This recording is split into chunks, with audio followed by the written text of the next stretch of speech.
Betul ke harga barang turun waktu promosi macam 99 dan 10-10 kat Shopee?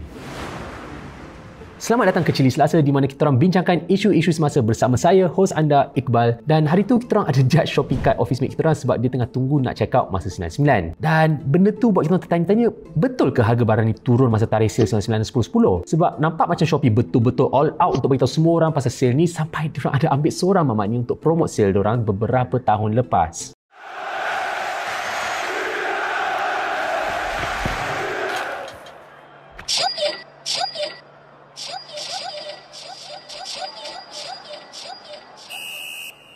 Shopee? Go Shopee, beep beep beep beep beep, free shipping, ting ting ting ting ting ting, buy everything, ting ting ting ting ting. Shopping at Shopee. Shopee 99 Super Shopping Day. Buy everything at Shopee. Sekarang dah 6 tahun sejak iklan tu keluar, tapi sampai sekarang kita orang masih tak faham kenapa Cristiano Ronaldo. Dari semua selebriti yang ada, kenapa pilih pemain bola dari Portugal untuk promote beli barang kat Shopee masa 99? Berapa diorang bayar dia? Dan yang paling penting, apa benda iklan ni? Kenapa dia kena foul sampai dapat kad Shopee yang oranye ni? Apa pun, sejak Shopee perkenalkan 99 Super Shopping Day pada 2016, setiap 9 September akan ada sale besar kat hampir semua platform e-dagang kat Asia Tenggara termasuk Lazada, Zalora, Grab dan Foodpanda. Untuk sale 99 tahun ni pula, Shopee kata yang rakyat Malaysia jimat lebih daripada 500 juta ringgit dengan semua tawaran yang ada pada sale ni, dengan lebih daripada 1.2 juta barang dihantar dalam 24 jam. Barang-barang ni termasuklah barang dalam kategori kesihatan dan kecantikan, rumah dan barang yang runcit, kasut, elektronik dan barangan haiwan peliharaan. Sebab yelah, kalau aku beli barang untuk kucing aku pun, apa salahnya? Dia kucing kot, sekati akulah nak manjakan dia. Jadi, untuk faham betul-betul pasal sale Shopee ni, hari ni kita akan tengok macam mana sale ni berfungsi, sama ada harga dia betul-betul jatuh ke tak masa tu, dan apa maksud semua ni untuk korang sebagai pembeli kat platform tu, bermula dengan macam mana sale-sale ni berfungsi. Jawapannya bergantung pada produk yang korang tengok. Setiap tahun Shopee akan bagi benda macam voucher untuk produk tertentu, penghantaran percuma, promosi ikut kaedah bayaran, jualan berasaskan masa dan live stream yang jual barang-barang murah. Semua ni ibarat pergi buffet Ramadan yang ada lebih daripada 200 jenis makanan, tapi sedang mulut satu je nak sumbat semua tu. Jadi untuk senang sikit, kita orang cuma tengok harga harian 100 lebih barang yang termasuk dalam sale tu, dan barang-barang ni merangkumi macam-macam kategori daripada kesihatan dan kecantikan sampailah ke barangan runcit dan hobi. Barang paling mahal yang kita tengok ialah iPhone 13 dengan harga sekitar RM2,000 lebih, manakala yang paling murah adalah tester minyak wangi berharga RM1.50. Jadi soalan seterusnya, betul ke harga jatuh untuk semua barang-barang ni? Untuk jawab soalan tu, kita orang pantau harga semua lebih daripada 100 barang ni sepanjang 2 minggu dari 1 September sampai 16 September. Lepas tu kita orang pantau lagi selama 10 hari untuk dapatkan harga purata ataupun harga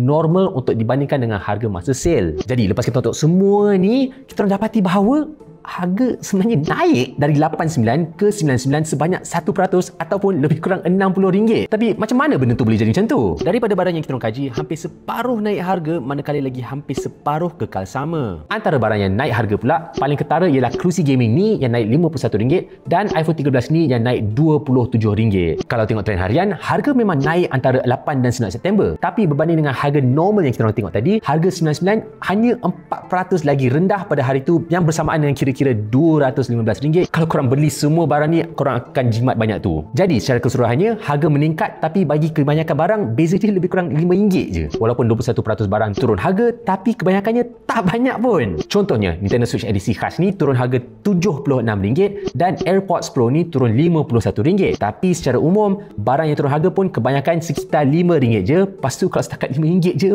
baik kita orang buat tech review, dapat free terus. Lepas tu bila kita orang cakap harga jatuh sekitar 4% masa 99 tu pun sebenarnya bukan penurunan yang paling besar sepanjang tempoh yang kita orang pantau. Penurunan harga terbesar berlaku sebenarnya pada 6 September, iaitu dengan jumlah penurunan sekitar 10% yang bersamaan dengan RM555. Sebahagian besarnya datang daripada 3 barang mahal yang dapat diskaun besar, iaitu iPhone 13, AirPods Pro dan kerusi gaming. Tiga-tiga ni je menyumbang penurunan harga sebanyak RM404. Tapi kalau kita orang tak ambil kira 3 barang ni pun, 6 September tetap hari dengan penurunan harga paling besar, iaitu dengan sekitar 7% secara keseluruhan. Kita orang betul-betul cuba faham kenapa penurunan harga paling besar berlaku pada 6 hari bulan dan bukan pada hari sebenar 9 hari bulan. Dan lepas tengok graf ni, Kita orang masih tak faham kenapa. Pendek kata, memang tak ada cara pasti nak tahu bila harga akan turun dalam tempoh ni. So satu-satunya cara ialah dengan korang kena rajin tengok harga setiap hari. Dan bila sebut pasal rajin pula, kalau korang nak cara senang untuk ikuti isu-isu semasa, korang boleh tengok The Coffee Break. The Coffee Break ni bulletin harian percuma yang meringkaskan berita tempatan dan global dalam masa kurang 5 minit. Korang boleh daftar guna kod CILISOS, iaitu CILISOS, untuk tolong diorang dan kita orang kekalkan lebih ramai rakyat Malaysia yang tahu isu-isu semasa. Tapi balik semula pada Shopee, penjelasan paling masuk akal kenapa harga naik, atau lebih tepatnya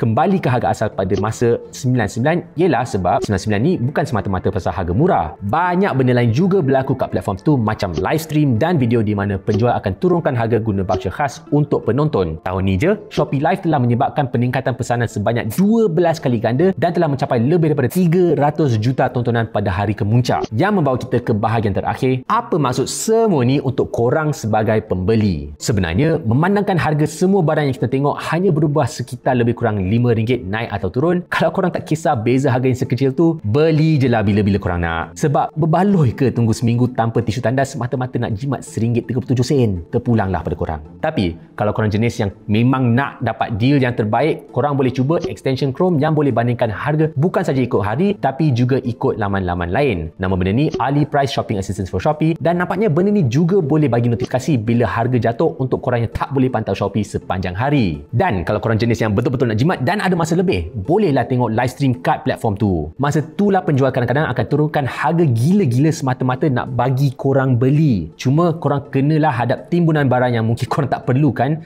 Tapi kalau korang macam aku yang pernah terlepaskan duri kahwin staff sendiri dan nak beli hadiah untuk cover balik, so hari tu aku ada beli gambar mamat ni dengan toothbrush ni. Inilah cara terbaik untuk beli benda ni kat harga yang murah sikit. Apa-apa pun, itu saja untuk episod hari ni. Kalau korang ada tips sendiri macam mana korang dapatkan tawaran-tawaran terbaik masa beli online, kongsi kat ruangan komen di bawah. Dan sementara tu, follow kami di sosial media untuk segala isu semasa tambah pedas.